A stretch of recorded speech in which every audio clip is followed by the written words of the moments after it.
Hey guys, welcome to The Bows. Today I'm going to be doing a different type of video. Recently I've been predicting the outcomes of title fights and reacting to them post-fight, but today I'm going to give my list of the top 5 fighters that I think will win all their fights this year.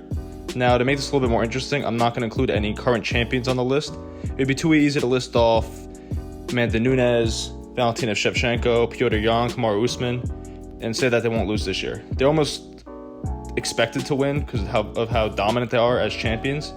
So it wouldn't be that special for me to say, oh, they're going to still be champions by year end or win all their fights by the end of the year.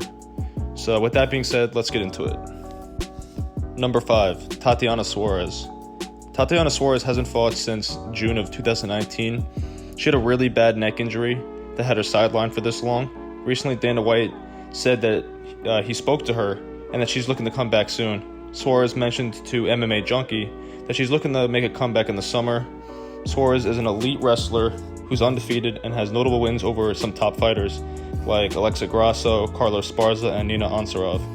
Esparza and Nina, of course, are top 5 contenders at strawweight, and they're good wrestlers. And Suarez pretty much dominated them both in the wrestling department. Nina rallied late and probably won the last round against Suarez, but Suarez did work before that and beat her up in the first 2 rounds. Also, given how badly her neck was hurt, this may have freed up some time for her to work on her stand-up game.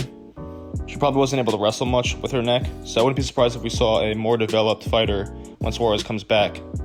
Although she is limited in experience, she only has 8 pro fights.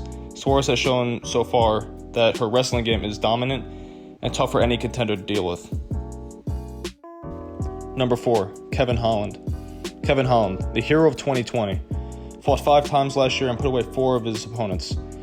Kevin has a big fight coming up this weekend against Derek Brunson, a real veteran and a tough test for anybody, but I think Kevin beats him. This fight will determine if Kevin is the real deal. I think he is.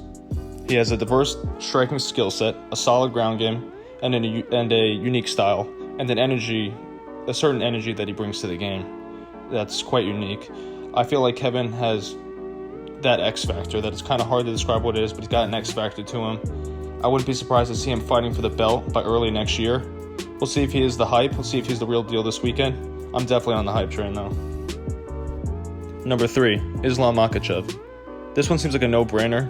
He's an elite Dagestani wrestler. Might be the Khabib 2.0. Whoever they give him next, I think he gets the job done. The problem is no one wants to fight this guy. He's a nightmare matchup for anybody. And he's probably 2 to 3 fights away from a title shot. He may be the guy who rules the lightweight division next and for a long time. Wouldn't be surprised. Number 2, Max Holloway. In my mind, he's the best featherweight on earth, with all due respect to Volkanovski and Patricio Pitbull and everyone else. In my opinion, I think he clearly lost the first fight with Volkanovski and clearly won the second fight with Volkanovski.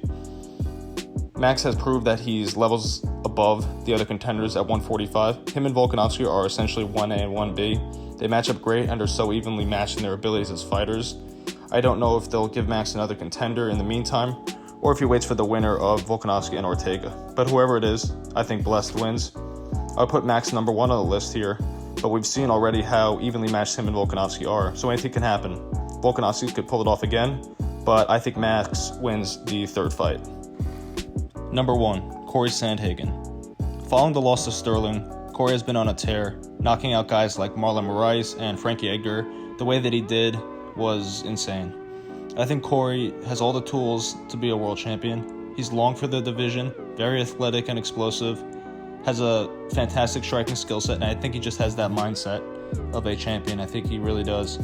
It appears like Dillashaw may be next for him. I think Corey wins that fight via TKO.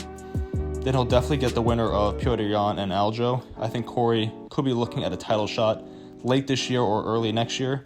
I think Corey definitely knocks out Aljo in their rematch, and I think he could potentially knock out Yan even as well. I think they both match up great against each other. I think they're both a tough out for both guys, so I wouldn't be surprised to see a very close fight in that one.